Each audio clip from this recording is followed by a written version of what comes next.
My name is Brian Lam. I'm a concert pianist and a music educator.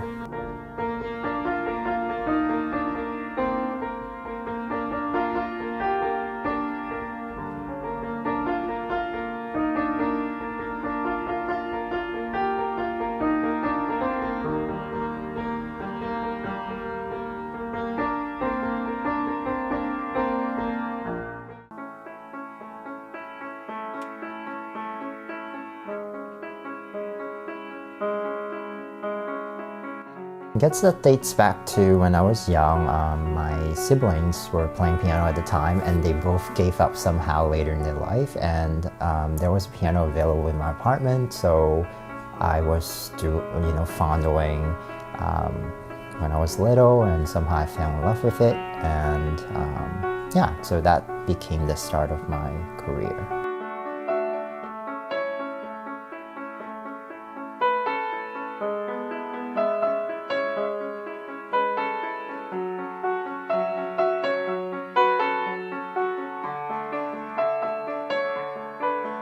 As a performer, I think my favorite part is to be able to communicate the composer's message to audience worldwide. And as an educator, my favorite part is to inspire my students to love music.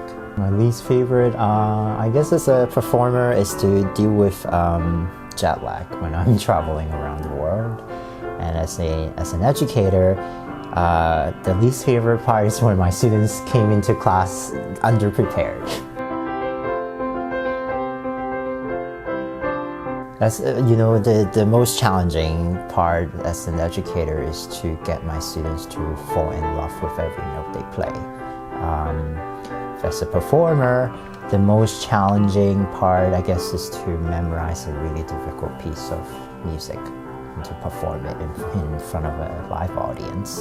I think music gave me a world of aesthetics.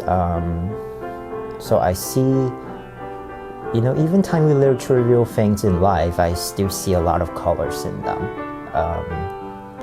And I think learning about music makes me feel everything so intensely, even the tiniest thing. It actually started out as a hobby when I was younger. I would, the television would play a tune that I'm not familiar with, and after listening to it, I could just go to the piano and reproduce the exact same melody that I just heard. And my parents, kind of saw my talent in music, and she put me to take piano classes.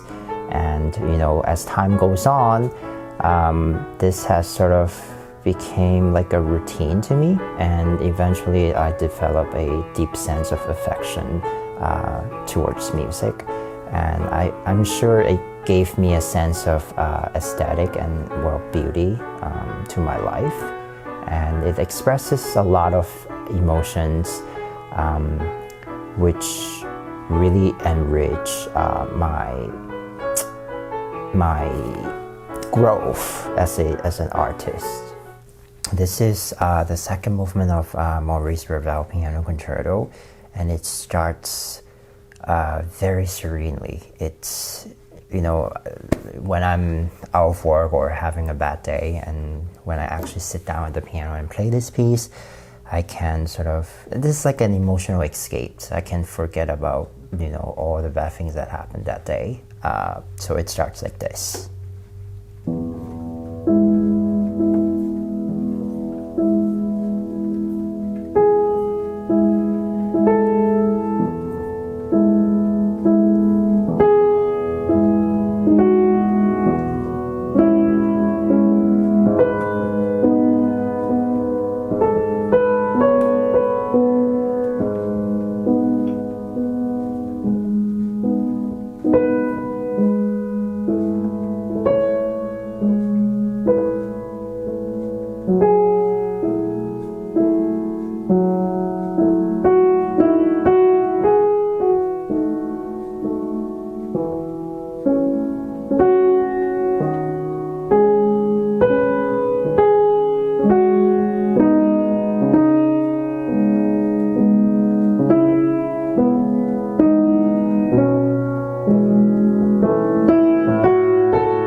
piece goes on. So it's actually a really simple melody in the right hand with basic accompaniment in the left hand, but the effect, it's just so wonderful. You know, I can just live in this world, this sound world, without worrying about so much of the things that happen daily, like mundane, you know, activities. And for another piece, for example, the coming from the Chopin E minor concerto, it's more, I guess, emotional, devastating. So it starts in a minor key, and it's a very different character from the Ravel that I just played. So it goes like this.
So when I sit down and play this piece, I will think about all the sort of unfortunate things that happen in my life, and there are, you know, like a lot of sad moments, things that are it's hard to say. I would feel so much sadness playing this piece. You know, this piece, it really takes a person's lifetime to learn, because you know, there's so many experiences and feelings. It really takes time to learn the pain. It's what I'm trying to say here.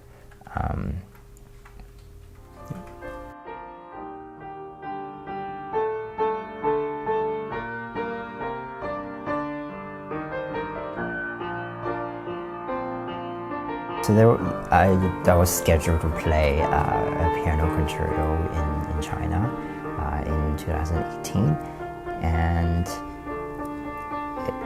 I still remember it clearly. So I walked out. I was quite nervous. I sat down, and you know, people finished clapping, and the hall is supposed to be quiet, right? And I was playing Rachmaninoff's Second Concerto, which starts with a really quiet F minor chord.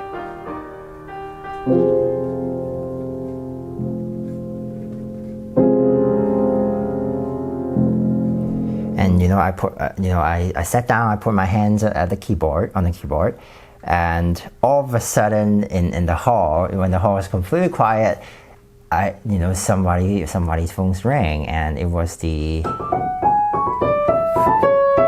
Nokia's ringtone, and that was so embarrassing. Oh my God, I crooned so hard, and I took my hands off the keyboard, and then I had to wait for the phone to be quiet.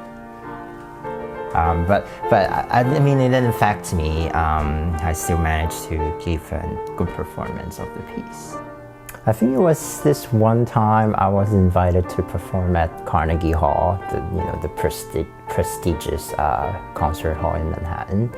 I had to play some Bach and Haydn, and I remember before walking out on stage, I was really, really nervous, and I could barely remember what the first note of that composition was. I sat down, my mind was still blank, and I just closed my eyes, and I just started putting my hands on the keyboard, and boom, there goes the first chord. And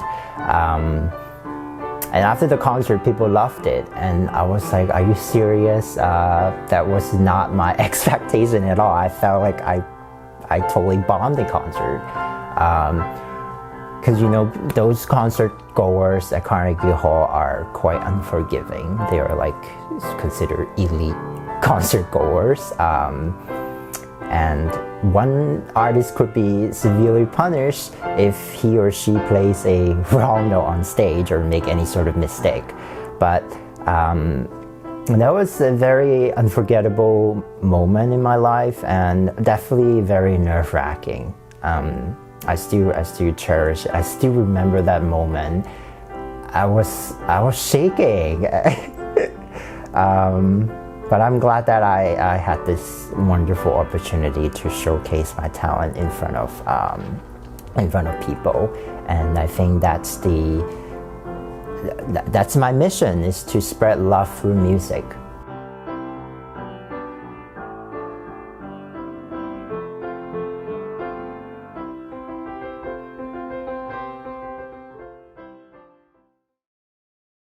If you liked this video, make sure to hit like, comment, and subscribe to keep up to date with all of our RealWorks YouTube videos. And don't forget to watch the films of the next generation of filmmakers.